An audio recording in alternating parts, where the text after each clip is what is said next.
इस मांडलगढ़ की धरती पे जो क्रांतिकारी जो मीटिंग रखी गई आप सब लोग और जो आप लोगों ने मेरे को बुला के मान सम्मान दिया, आप सभी लोगों का तहे दिल से धन्यवाद। आज मांडलगढ़ की धरती के ऊपर आप सब लोगों ने आदिवासियों ने मिलकर और जो क्रांतिकारी का बिगुल फूका, समय समय पे अगर ये बिगुल फूकते रहोगे तो ये आग दिल्ली तक जाएगी। अगर एकजुट रहोगे और एकजुट रह के सब आवाज उठाओगे तो कोई वो नहीं जो आपकी आवाज को रोक सके।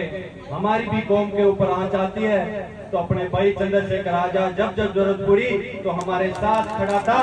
और मैं तहे दिल से कहता हूँ, जब जरूरत पड़ेगी आपकी कौम के लिए, आपका पसीना गिरेगा, वहाँ नरेश फौजी की खून की तस्करी आपके सामने रहेगी। तो मैं कहता हूं, जिन लोगों ने बाबा साहब को नमन करते हुए मैं कहता हूं, बाबा साहब का एक ही प्रावधान था, पढ़ोगे लिखोगे तो उस चेयर पे पूछोगे तो ये लोग अपन को पूछेंगे।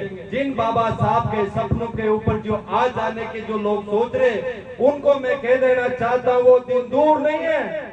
जिस दिन बाबा साहब की पढ़ी लिखी माँ, पढ़ी लिखी बेटी उस चेयर पे पूछेगी, तुम आज उस चेयर पे बैठे हो तो इस बाबा की वजह से बैठे हो, तुम भूल रहे हो दिन को जिन्हें हमारे टूटे हुए देश को बचाया बाबा साहब ने, और आज लोग तुम हमको ललकार रहे हो। साथियों, मेरे को 2 मिनट दिया गया, लेकिन मेरे मन की पीड़ा है।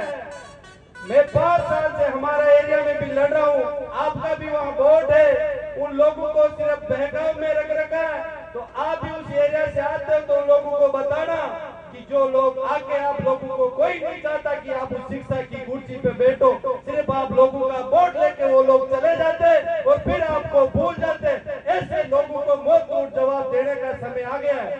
इस समय में अगर आप लोग एकजुट होकर नहीं हो, मैं तो कहता हूं कि चंद्रशेखर जी कब तक आपके लिए लड़ेंगे, मैं कब तक लड़ेंगे, ये सारे कब तक लड़ेंगे, जब तक आप लोग इन लोगों के कंधे और हाथ मजबूत नहीं करोगे, इनके हाथ में वो कलम में वो ताकत पैदा कर दोगे। जहाँ कलेक्टर एसपी आपके दरवाजे के सामने खड़ा है, मैं कहना चाहता हूँ, किसी की ताकत नहीं जो आपके मान सम्मान के ऊपर कोई खरोच आ जाए, लेकिन लड़ना तो पड़ेगा और उस ताकत का सही उपयोग करना पड़ेगा। और सब लोग आए हुए तहे दिल से धन्यवाद। भाषण देना नहीं आता, मैं तो देश का सिपाही हूँ, लेकिन क्रांतिकारी मेरे मन में है कि मैं इस देश के लिए और इस अपने गांव के लिए लड़ूं। अरे तुम तो वो हो जो महाराणा प्रताप लड़ रहा था और बड़े बड़े योद्धाओं ने समझौता कर लिया। धन्य हो तुम्हारी कौम को जो महाराणा प्रताप का आज भी नाम है देश में। अगर आप लोग समझौते कर लेते तो क्या महाराणा प्रताप पूजा जाता? बताइए आप लोग। तो आज आप इस मीटिंग से ठाड़ के जाइए, जब तक हमारी कौम का उस भारत की बड़ी पंचायत में नहीं पहुंचे, जब तक हम इसी तरह इस कौम के लिए लड़ते रहेंगे। जय हिंद, जय भारत, जय जवान।